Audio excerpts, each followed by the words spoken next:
So I just wanted to show you guys kind of where I was at with this and how to pull a vacuum on a system if you've never done it before. Well, right now, like I said, it's already set. I just pulled the vacuum. Those numbers are staying, so I'm not gonna touch it right now.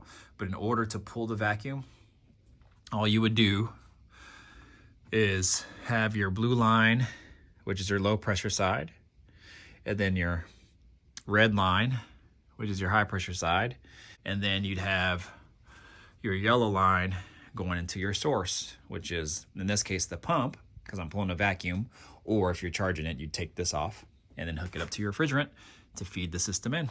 And that's all you need to do. And then obviously have the valves open once you're charging it and pulling the vacuum.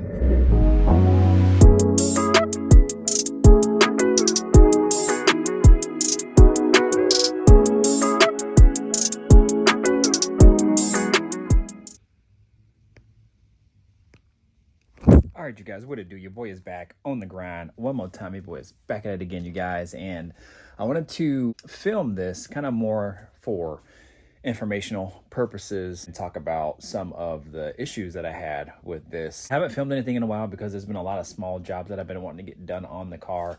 Would have been kind of boring footage. There's going to be a little bit of talking here, but I'm going to try to make the video as short as I can. Pretty much kind of like a do-it-yourself type of, home job. If you don't know how to do this, this would be a great video for you to kind of learn and things to watch out for as well too. So if you're new to the channel, definitely think about subscribing now. Hit the notification bell, all the good stuff. I'm Instagram 23 in the building. I'm going to try to make this short and sweet. Yeah, let's get it. Let's go.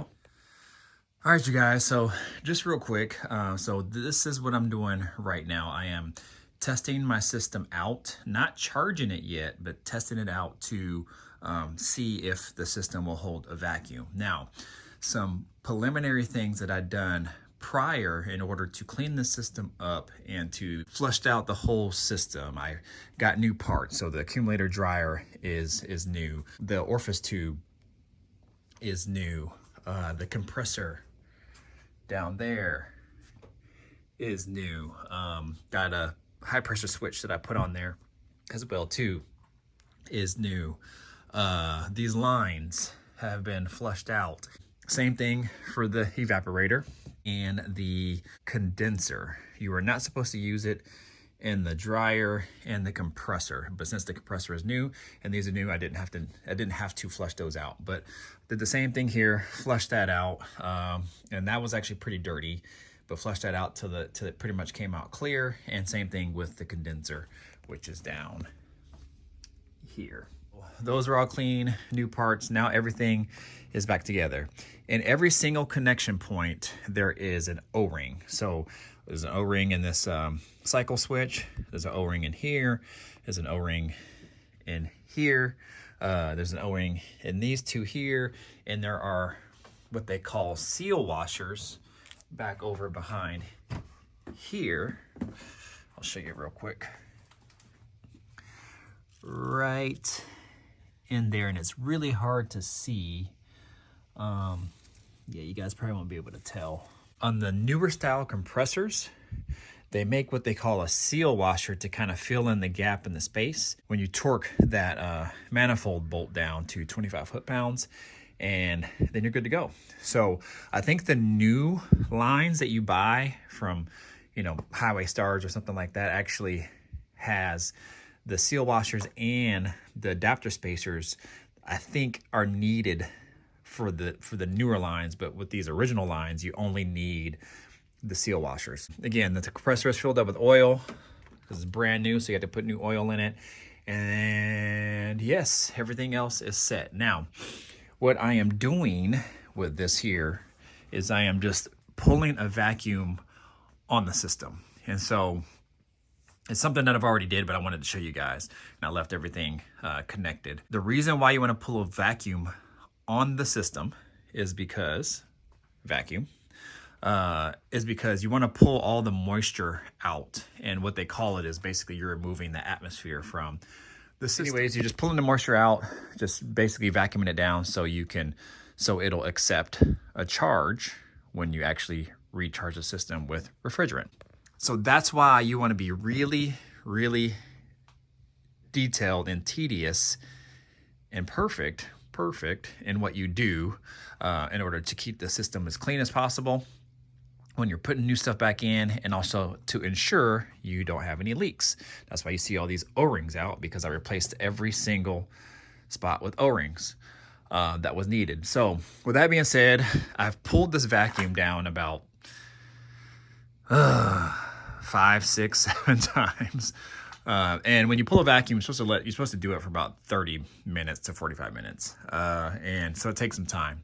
Well, when I pulled the vacuum down, you're supposed to let it sit for a while and see if you lose any of that vacuum that you pulled. Well, right now, since this is my 10th time doing it, and I've had some leaks, and I've, troubleshooted my whole system, now we got it to the point where it is holding. So you want it holding here at 30 inches, and then that should be where it's at below 0. So that's where you want it. Now, for me, on my previous attempts, I was losing vacuum.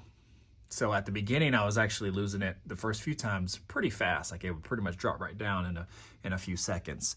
And then as I kept troubleshooting it, it would get slower and slower and slower because I had multiple things wrong with the system. So the seal washers that I just told you about on the compressor, well, I had those backwards, and they're actually different thicknesses. All right, so yeah. So these are what they call seal washers. See how they're metal, different colors, and then they have a rubber O-ring inside of here. Now you can see I have a bunch of red ones. So on these setups, you are not supposed to use the red ones. It comes with red, green, and then this, what they call yellowish gold one. You're only supposed to use the yellow gold one, which is bigger. There's a smaller one too, which is bigger, and the green one. You are not supposed to use the red one. Well, I had them flip-flopped. So I used the green and the yellow one, but I had the yellow one on top and then the green one on the bottom. And then, so I was pretty much not getting a good seal in there, and so I had to switch it. I also addressed a couple O-rings that I should have changed initially, but they looked good, so I left them. But I should have just changed them because it's just cheap assurance. So once I did that, I pulled the vacuum again, and it was still leaking, but this time a little bit better. So I was like, well, let me go ahead and address these other O-rings. So I changed, I think I looked at this one, although this one was new that came with this. I looked at that one, and I also changed these two out, replaced those, and then did it again, and it slowed it down again, but I still kept losing vacuum. So on my 4th or 5th attempt, I'm like, man, what's going on? I'm hoping that I don't have a bad condenser, bad lines, which I've had in the past. And then I started to think, I was like, does this have an O-ring? Because I'm pretty sure it's supposed to. So I took this off, and then I looked at it, and it didn't have an O-ring in it. And I couldn't remember if it did or not. So at that point, I looked at my old one, which is here. And sure enough, this one does.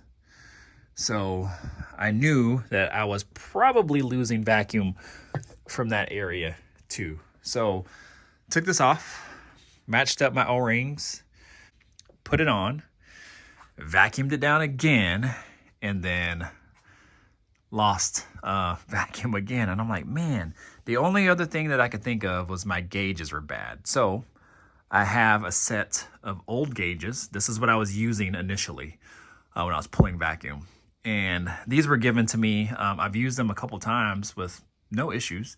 What you're supposed to do when you pull the vacuum, these are all open. So when you pull the vacuum, after 30 minutes or so, you close these, and then you turn the vacuum pump off, and then you wait to see if it stays where it's supposed to be, like it is right here, right now. So you wait, a couple hours or so, however long you want to wait, to see if those stay and don't move, because that's what you want. You don't want to lose any vacuum.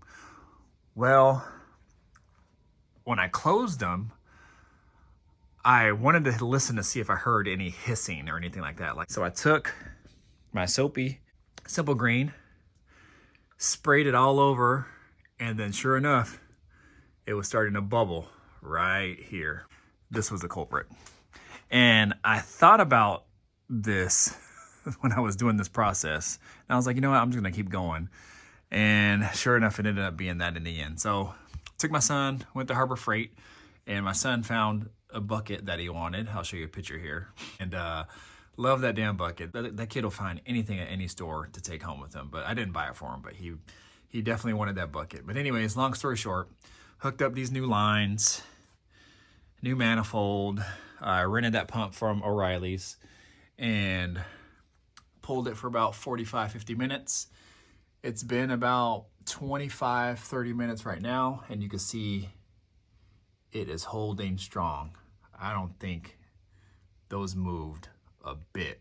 And so that makes me happy, you guys. So once this holds, after that, we will be good to charge the system. Now, I'm not gonna charge it right away. I just wanted to actually see if my system was sealed and it was good, because there's some other things that I gotta do to the car first, and you're actually supposed to charge the system when the car is running, but I'm not quite there yet to let the car run just yet. So anyways, that's kind of where we're at. The only other thing that I'm going to potentially address is this cycle switch here, because in my research, I found that there is potentially two different switches, one for R12 and one for 134A refrigerants, and they cycle on and off, I guess, at different pressures.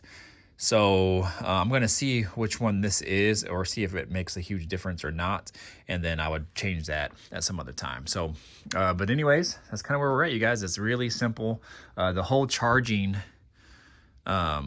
portion of it is a whole other deal. It's actually really easy, but I'm not going to get into that yet. I just wanted to show you guys kind of where I was at with this and how to pull a vacuum on a system if you've never done it before. Well, right now, like I said, it's already set. I just pulled the vacuum. Those numbers are staying, so I'm not gonna touch it right now.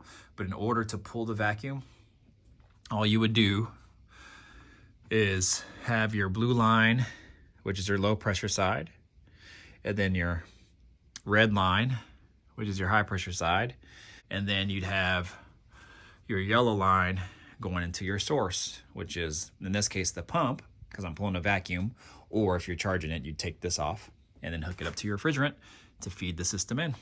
And that's all you need to do. And then obviously have the valves open once you're charging it and pulling the vacuum. So anyways, that is pretty much it, you guys. That's pretty much how you pull a vacuum on a system. There's definitely other ways you can do it with different tools, I guess you could say. So this is just kind of a cheap pump from O'Reilly's. You can buy them at Harbor Freight too. The manifold gauges, again, just some inexpensive manifold gauges that actually work. They work really well from Harbor Freight. And but there's, you know, bigger units that actually pull refrigerant from the system if you're trying to service it, or, you know, anything like that, recharging it, that kind of thing. So there's definitely some more high-tech things that you could use. However, this is just a DIY, do-it-yourself type of job, and this is what's worked for me in the past. And also, let me show you one more thing that I am working on. And if you guys are paying attention, you probably saw something over there, directions for this setup right here that I'm adding.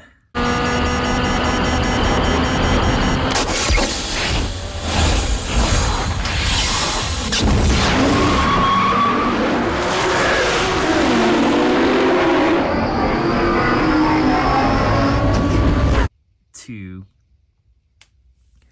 the Turbo Regal. So you guys stay tuned for that. Oh man, this thing is coming along quite nicely. So I'm going to get out of here. You guys know what to do.